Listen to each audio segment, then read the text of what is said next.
Today we will deal about the two topics. First one is the cubital fossa.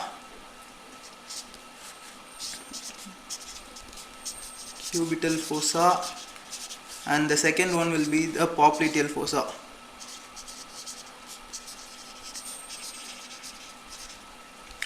These are very important topics and they are anatomically similar to each other. The cubital fossa is in the upper limb and the popliteal fossa is in the lower limb.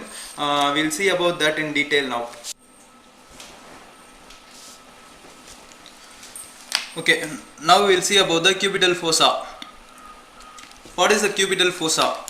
It is a triangular hollow in front of the elbow. It's actually homologous to the popliteal fossa of the lower limb. This is the basic diagram about the cubital fossa. You can see the triangular hollow. This is the humerus bone. And these are the two lateral and the medial boundaries. It's actually laterally bounded by this is the lateral side and this is the medial side. It's laterally bounded by the medial border of the brachioradialis muscles. This is the medial border of the brachioradialis muscle, and medially it's bound by the lateral border of the pronator teres muscle. Actually, it appears like a inverted triangle. So the base is in the superior side and the apex is below. The apex is actually formed by the junction of the brachioradialis and the pronator teres. In proper sense, the apex is formed by the junction of the medial border of the brachioradialis and the lateral border of the pronator teres muscle. Base is formed by the imaginary line joining the two epicondyles of the humerus. See, this is the imaginary line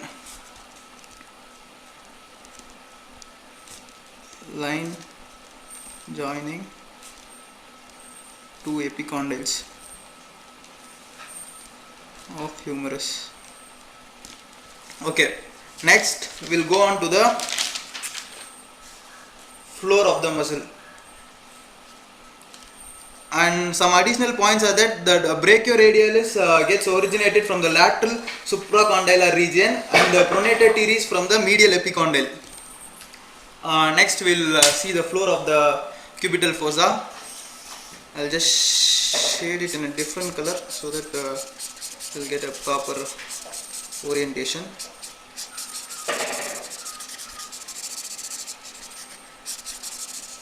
This forms the floor. Actually, two muscles are in the floor of the cubital fossa. Those two muscles are brachialis in the upper part and the supinator in the lower part. I've not drawn the muscles because it's actually there is no proper orientation for that. Just know the name of the muscles. The floor is formed by the brachialis and the supinator. Brachialis and the supinator muscles. Brachialis is in the upper part and the supinator is in the lower part. Next we'll see about the contents of the cubital fossa. There are the four main contents.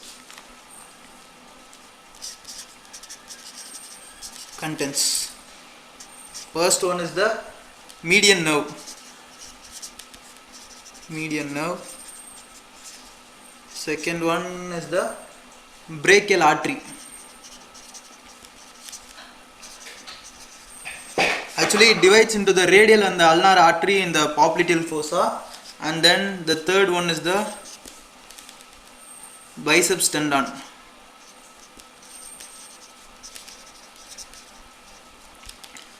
And the last one is the superficial branch of the radial nerve.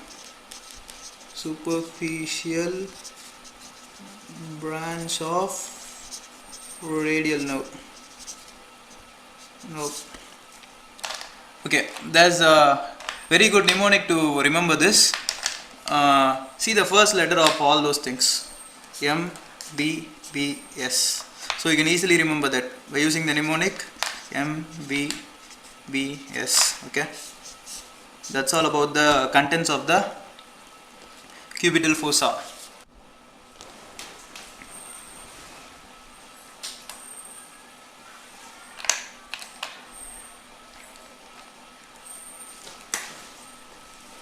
Okay, you might be wondering that what about the roof of the cubital fossa? The roof is actually covered by the skin, superficial fascia and deep fascia, and there are several other important structures in the roof. Let's see about them. Uh, this side is the lateral side and this side is the medial side, and the roof has the some important structures like this is the cephalic vein, cephalic vein, and on the medial side we have the basilic vein,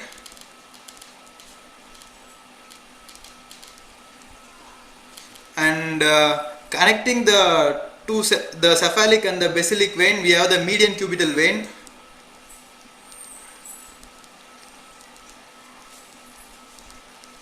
It's a very important structure, and we'll see about the clinical significance of that in a while. And there are two important nerves which pass through the cubital fossa over the roof.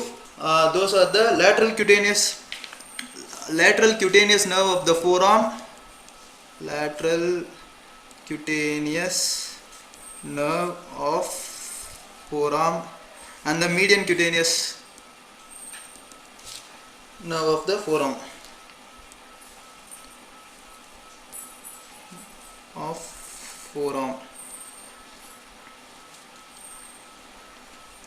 And there's another very important structure which has a lot of clinical significance, which is present in the which is present here, that is called as the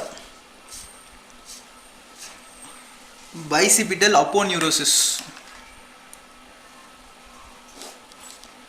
Bicipital aponeurosis. I hope you people remember the contents of the cubital fossa. The main contents are the median nerve and the brachial artery. The bicipital aponeurosis separate the superficial structures and the deeper structures of the cubital fossa. Now we will look over the clinical significance of the cubital fossa. Clinical significance.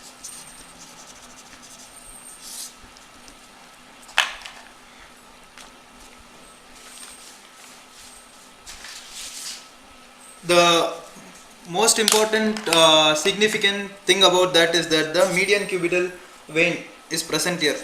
Median cubital vein. As most of you are aware of that this vein is the preferred vein for collecting blood and for giving intravenous injections. You might be wondering why there are so many veins in the body, why people prefer this vein, doctors and nurses prefer this vein. Because this is the most adherent vein of the body. It is adherent to the region of choice.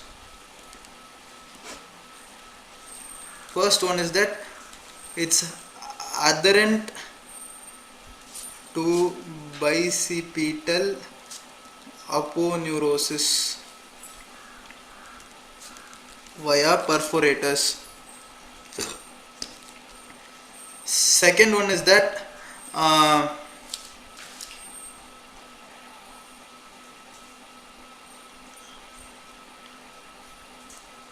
the bicipital aponeurosis protects the deeper structures from injury during the procedure.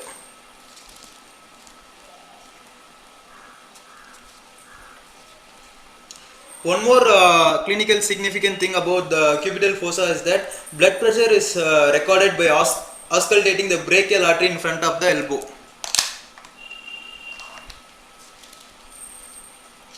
One is that helps in evaluation of blood pressure BP by auscultating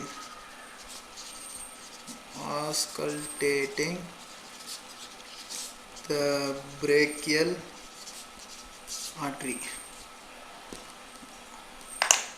And The last thing I would like to convey about the clinical significance of this cubital fossa is that the contents like brachial artery and median nerve are susceptible to injury during supracondylar fracture. Brachial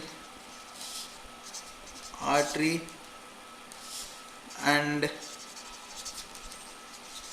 median nerve are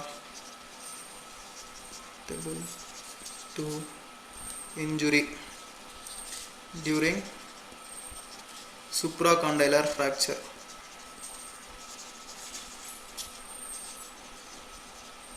That's all about the cubital fossa, and it's a very important question. And next we'll move on to the popliteal fossa. Popliteal fossa is a diamond shaped hollow at the back of the knee joint. Diamond shaped hollow at the back of knee joint. It provides passage to the main vessels and nerves from the thigh to the leg. It provides passage to main vessels and nerves from thigh to leg. We'll see about those vessels and nerves in a while. Next we'll move on to the boundaries. Boundaries of the popliteal fossa. See, this is the a key for this diagram. This is the superior side, inferior side, lateral and the medial side of this diagram. And it is as I already said that the popliteal fossa is diamond shaped. It has 4 boundaries, and this is the supromedial side, infromedial side, infrolateral side and supralateral side. And supromedially it's bound by 2 muscles. They are the semitendinosus and semitendinosus and the semimembranosus.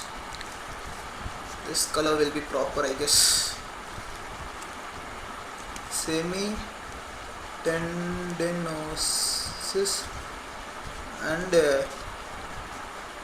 semimembranosus. These are the 2 muscles on the supromedial side. Okay, and when we go to the supralateral side, it's bound by the biceps femoris muscle. Biceps femoris. When we come to the infralateral side, it's again bounded by the 2 heads of the lateral head of the gastrocnemius and the plantaris. Predominantly, it's actually bounded by the lateral head of the gastrocnemius only. Head of gastrocnemius and plantaris. When we come to the infromedial side, it's bound by the medial head of the gastrocnemius.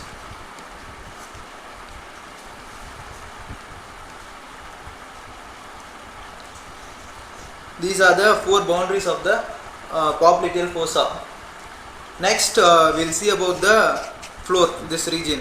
What is the floor of the popliteal fossa? Okay, you might be wondering what this diagram is. This is the femur bone. This is tibia. This is patella. And you see this side. This forms the floor of the popliteal fossa. The structures over here are the capsule of the knee joint.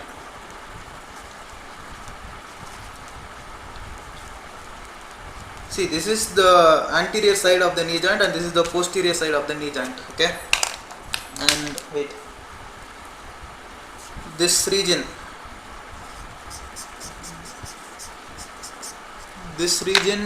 forms the popliteal surface of the femur.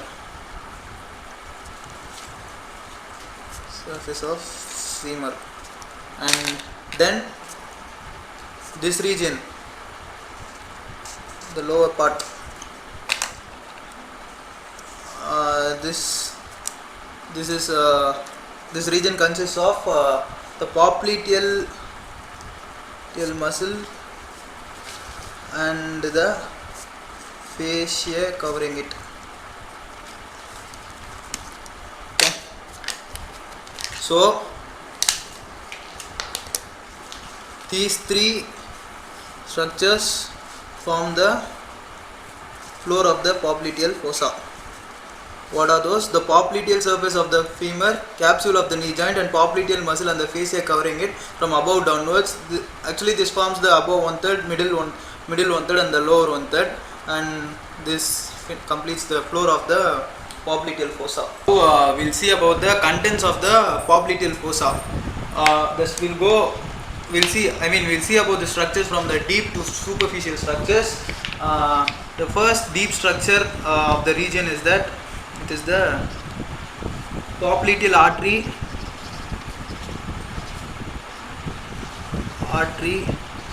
and its branches. And the next structure is that popliteal vein and the tributaries. Popliteal vein and tributaries. And the next structure is the sciatic nerve.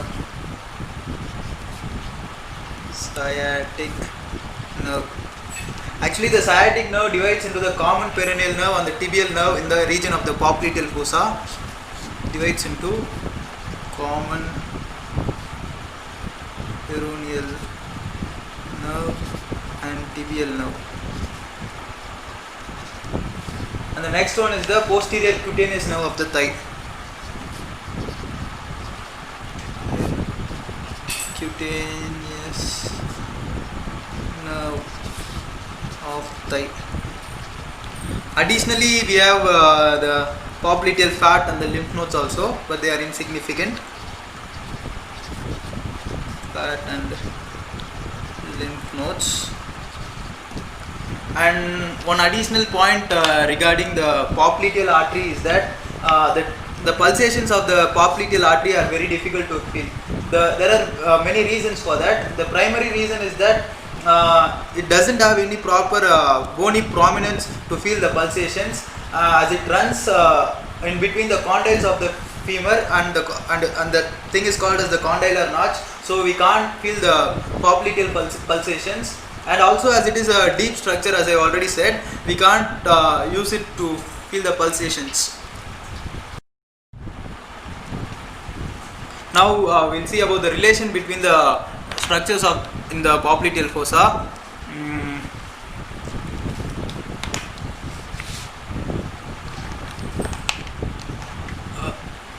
Now we'll see about the relation between the structures in the popliteal fossa.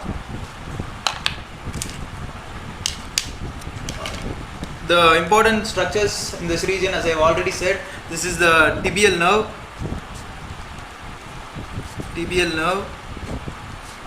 popliteal vein, and the popliteal artery. Okay, as I have already said, the popliteal artery is the deepest structure. Then comes the popliteal vein, and then the tibial nerve. It's actually the branch of the sciatic nerve. Let's see how they are arranged. In the upper part,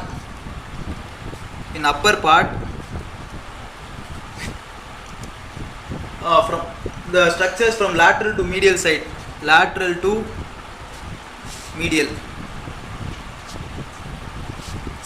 we first have the artery first, then comes the vein, and then the nerve. See here, artery, vein, and then the nerve. But in the lower part,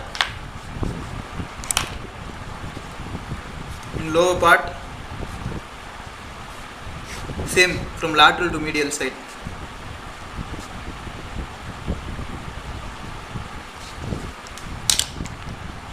First we have the nerve here, then the vein, then the artery, nerve, vein and the artery. Okay, this is about the relation between the structures in the popliteal fossa, and next we'll see about the clinical significance of this region. Popliteal, the main things to be taken into considerations when we look about this region is that the popliteal artery in this region is more prone to aneurysms than any other artery in the body. To aneurysms than any other artery.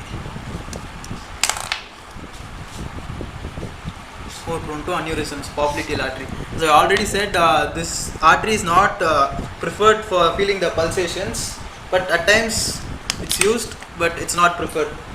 And the next one is that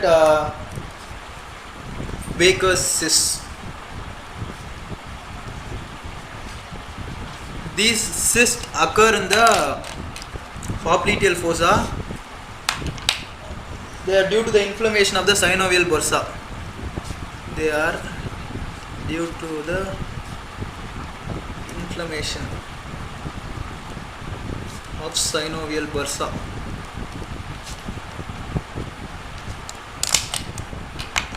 Okay, that's all about the popliteal fossa. Hope you all enjoyed